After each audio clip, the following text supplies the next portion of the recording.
We ended the last session talking about the idea of shalom, and that shalom is something that's really important and a vital part of the Christian faith.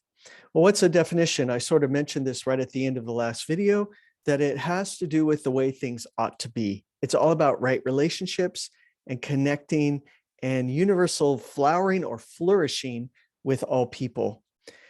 There's a couple passages, there's many passages, but a couple to pull out this idea that love and faithfulness meet together, righteousness and peace kiss together, or this idea of nations beating their spears into plows, and their swords into plows and their spears into pruning hooks. Another image is this idea of the wolf and the lamb, the leopard and the goat, like all these things coming together. And there's just this sense of universal peace. There's this beautiful imagery from the Bible that calls us and helps us to long for a place where that's the case. We've talked about how fractured the world is currently. And so there's this deep longing, I think, in all of us when we just sit and are quiet and are honest for a sense of shalom and of peace. The God's Shalom Project is something you can see a variety of slides. Let me just talk you through this really quickly. And I'm going to start in the top left corner and go across and then go down and then across again. So the Shalom Project is simply this, and this is the story of God's work.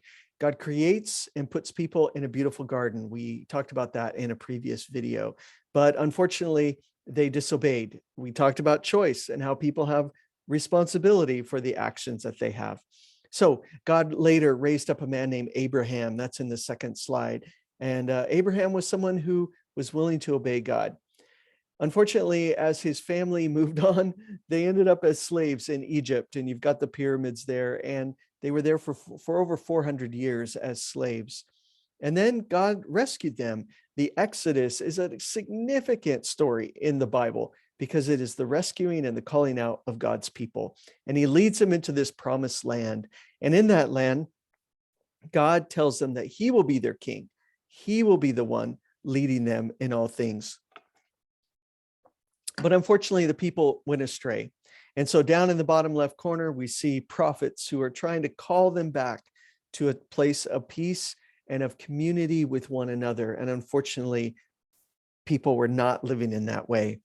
And so eventually they get hauled off again as slaves, this time to Babylon. And they are there for a number of years, 70 years. Fast forwarding a little bit to the New Testament, we see Jesus coming. And Jesus comes to reestablish this idea of peace. And his primary message is one of following him.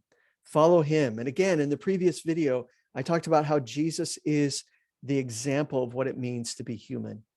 And so through Jesus' death and resurrection, we are brought back into that place of peace once again. And that's how the Bible ends, how the story ends. We're brought back to a place where those trees are once again available. So some of the basic elements of shalom, where it's about right relationships. Right relationships. It's not just peace like, I just need some peace and quiet. It's about peace with other people. And we can delight and enjoy in that. It's also a right relationship with God, making sure that the relationship, God is not up there, God is everywhere, but we kind of sometimes think God is up and people are around us. So we have this vertical and this horizontal connection and relationship with shalom. And then we have right relationships with other people. We are fair, we share resources, and we love, restore, and work together. We also have a right relationship within ourselves. We're living a holy life. By that we mean we're people of integrity. We're people who are living as we say we are, and we're not trying and living as two different people at the same time. And if you remember all the way back to the very first video, we talked about worldview. And some of us live with a worldview where we are disconnected from our true self. We put one face forward to the outside world, but we know that we're living in a different way. And we're actually causing a split and a lack of shalom within our own life. So how can we move into that area as well?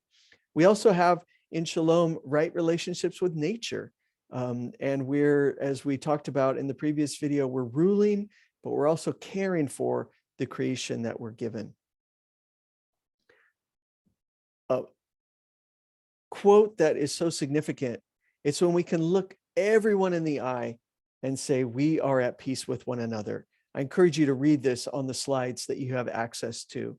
And then also just this idea that we know that things are not right, and we long for that. We long for that. And that's what God's work is all about as well. And God's work is that he's on a journey with humans to restore shalom, which is where everything began.